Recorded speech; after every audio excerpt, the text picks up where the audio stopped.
G'day everyone, Professor Maple here. We're back on the Sprucecraft server in the Nether once again. Lately I've just been trying to get some spawns from messing up my minecart here. Because seriously, every time I try to go back and forth to that Guardian farm, I keep getting pigmen that keep me from either getting there or getting from there. Did you just see the... Hello? Are you okay? I guess so. Okay, he seems to be fine. He just like went down there. Oh, hi there. Wondered where that schlucky sound was coming from. Anyway, yeah, so I've been trying to pigment-proof this stretch of rail just because it's a real pain when I can't get... The whole reason I put all this work into putting it in is so I can get places quicker, and then I don't seem to be able to get places at all because the pigmen get in the way. So, yeah, continuing the carpet along here. However, that's not the main focus of this episode, believe it or not. Oh, and I ran out. Okay, so yes, giant, big amount of number of buckets of lava in my inventory. That's because today we are going to work on the Guardian farm, and I totally should have brought a minecart or gone the quick way or something. Oh well. Anyway, yeah, so yeah, last episode, that very rushed episode, I did mention that I had a design for a Guardian farm that I wanted to employ, and we will be doing that this episode now. Well, I don't know if we'll finish it today, but we'll definitely start it, and we'll work on it, and then we'll be able to finish this tunnel that goes to it, as well as the vault, which is the main project I want to get finished. The main reason we're trying to up the ante with the Guardian farm. So, and also I did mention, especially when I was putting in the furnace array, the mass smelter there, that let's get away from that loud portal, that I wanted to try and you know, add something each time I do a someone else's build. I've kind of had a hard time finding a way to customize this one. Like there's one thing I know for sure I can do, but aside from that, I'm not really 100% sure, other than decorating it the way I wanted. Well, that I will want to decorate. I don't know how I want to decorate it quite yet, but I feel like I will know once we get to that point. So, and that's what I usually do, is I usually try and add my own decorative flair to it, because I'm a little better at that, the like the building part, than the redstone part, and the farms and the customizing mechanisms and that sort of thing. But I can only do my best there. Like, if I had more time, I'd just like create my own stuff all the time. But anyway, so yeah, we're gonna get to tearing down this what's left of the Guardian farm here, and then we'll get to building. So off we go.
Alright guys, welcome back. I hope you enjoyed that time lapse there.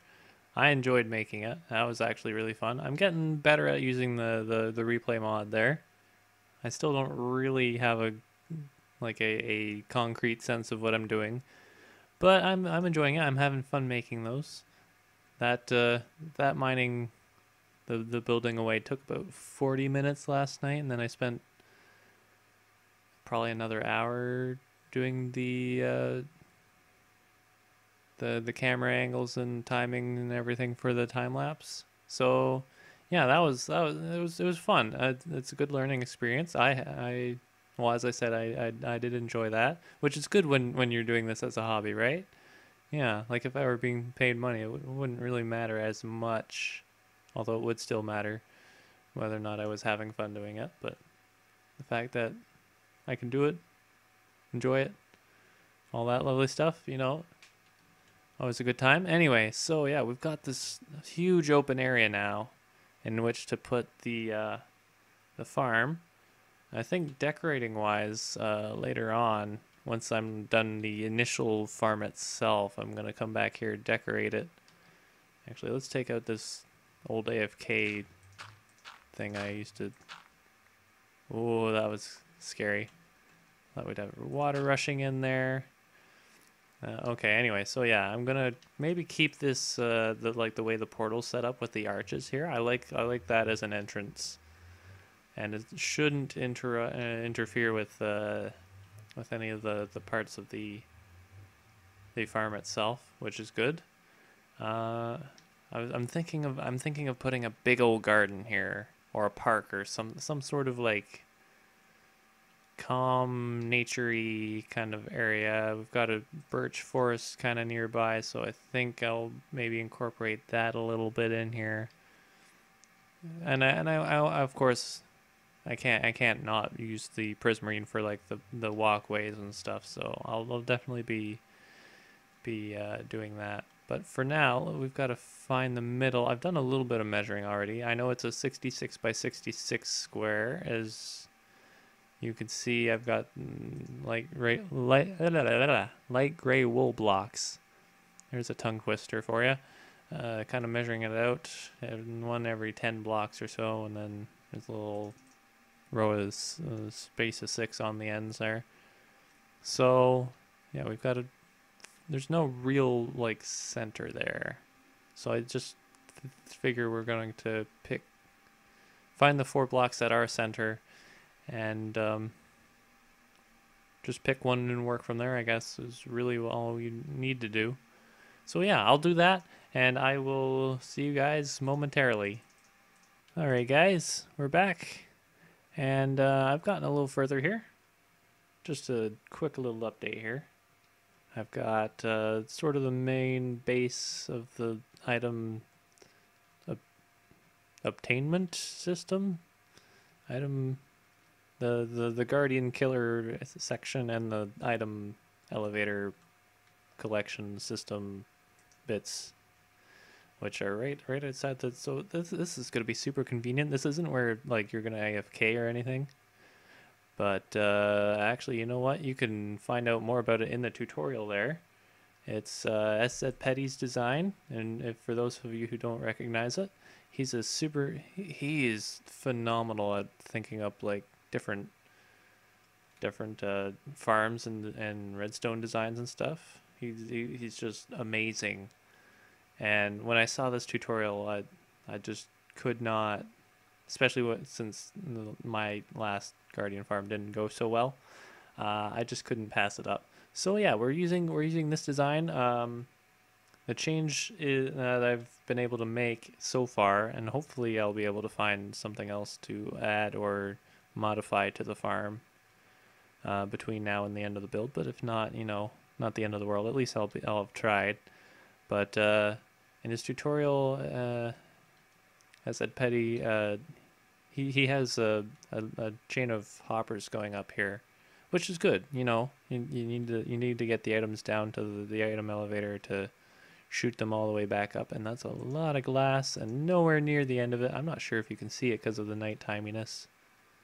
Yeah. Well, it goes up to essentially the height of the outer wall of the farm there, but yeah. So we're using chests, and if like it didn't really seem in the tutorial like there would be much like problems with overflow in terms of like them going through the hoppers and whatnot, but at least if for some reason that does happen, the chests will minimize that because you've got 30 slots for items to go in, and they'll all be stackable, so whatever, versus 5 slots here. So if there is any overflow at the bottom here, which is why they have that he's got 2 droppers putting items into the item elevator, it's because one would be too slow.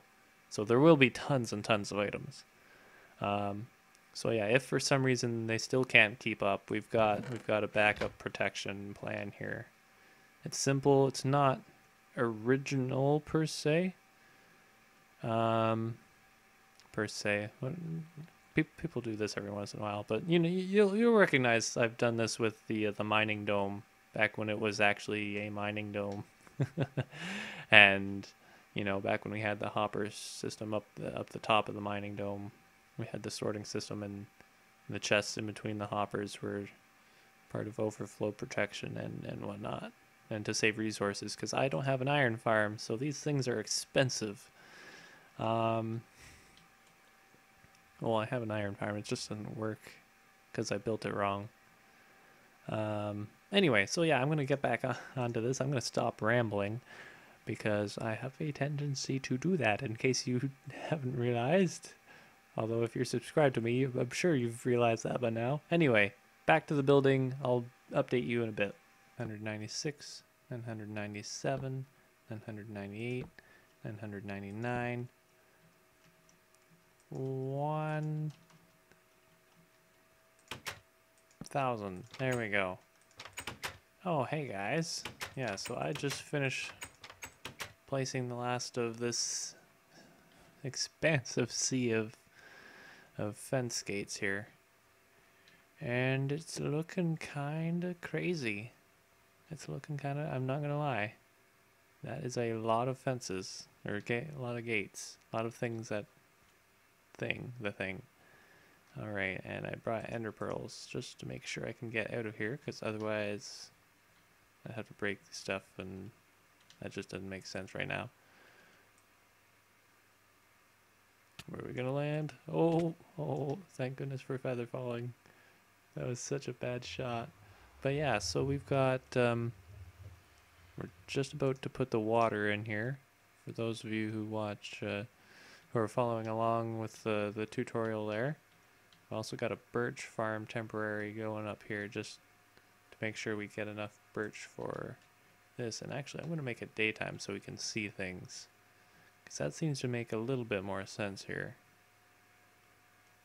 Make it daytime and then we'll eat. And then it'll be like waking up in the morning, have our breakfast, and we're good to go for the day. Alright, so yeah, birch, I think it looks really good with the prismarine brick there, the aqua and the pale beige go really nicely together, I think. I'm almost tempted to use like smooth sandstone or something there, but I'm not going to spend all that time replacing it and harvesting it so I can replace it. But yeah, so we were just... I cannot speak right now. Please leave a message after the tone. Anyway, so what we are doing is eventually we're going to... Because we're done placing all those fence gates now, we'll have to put in the water in the bottom. That'll take the guardians to the lava down there. And eventually we'll have to put in the spawning chamber. This is the spawning chamber itself. I'm not sure if I want to put that in right away or not, because I don't want guardians attacking me while I'm building this. Because that's a big pain and it's a long way to fall. Although I guess with water underneath it's not so much that I'll take fall damage, but still, a bunch of guardians chasing me while I'm trying to build this doesn't sound like a fun time. So yeah, I'm going to put the water in this bottom part so that we can send them all through and figure out, well, look at the tutorial and figure out what's going to happen next. I'm definitely not going to get to decorating the farm any more than I am as I build it this episode, but maybe next episode, maybe after we're done the vault, I'm not sure, because I do want to get this done so I can get the vault done. But yeah, I'll keep on trucking, and I'll give you another update in a couple seconds here. Alright guys, so we have finished the functional thing, and we've got all these guardians making a ton of noise at the bottom here, but they're also making a ton of drops, so it's all good. So yeah, we've got this. That's with the spawning area in there now. Took me a little bit to put it in, but it's all spawnable area there. Got them falling in from above. Any squids that happen to spawn in there will also get attacked, and presumably their ink sacs will end up in the system. Yeah, that's pretty much it. Like, looking down into the tank isn't all that impressive. So I think what we're going to do is take a look at... actually, I think this is the most impressive part to me. Because you can see the guardians dying and the items going up all in the same place. But we're going to go up to the top, and we're just going to take a look at how much is coming up at once here, because I think that's the most interesting part about farms like this. All right, so yeah, we've got. Let's wait a couple seconds here. The farm looks. Oh, that was a visual glitch. That was a cool looking visual glitch though. That was really cool. I like that. But it also still looks pretty cool from up here. I think when I do the garden, I'm gonna, like, I like the way those birch trees look in there, so I will be using birch trees in the garden for sure. And look at how many drops are coming up. This is at least twice as many as we had before. Just crazy stuff going on here. Let's take a... No, that's a trap chest. Let's look at... No, the regular chest isn't going to fill up. Anyway, let's take our dirt back. I was going to show at least a little bit of me taking the dirt out from under that top layer of water, but my frames just tanked, and it wasn't a good sign. Or I wasn't able to record. Whatever I mean. I'm tired. I'm sorry. Yeah, so look at just... I'm going to be eating fish for months. Months and months and months. Just on what we'll collect here. Yeah, I've got furnaces at the top. I'm going to half slab it all later. Just to make sure that we can keep it all spawn proof. Got a couple crafting tables to make all the blocks we need to make out of these. And I'm not seeing too many ink sacs come up, but you know what? I'm not too concerned about it. I can always make an ink farm elsewhere. And you can just see faintly in the very bottom of the column there, the little clouds from all the guardians dying. Holy jumpin'. Holy jumpin'. Alright, well. I think this is a good spot to end it. So, if you enjoyed this video, definitely stick a like in the button pressing and the do the thing on under the video bit. And yeah, don't forget to subscribe if you haven't, because we'll be doing more things like this. Hopefully I'll be able to add a bit more to them, but I'll add some decoration for sure. Bit more birch, bit more prismarine, bit more garden down below. Actually, I'll replace what we have down there with something a bit prettier than trees on dirt blocks. Anyway, so yeah, don't forget to have a little fish once in a while if you're not allergic to seafood, because, omega-3 fatty acids and all that are good for your brain. And have a good now. See you next episode. Goodbye!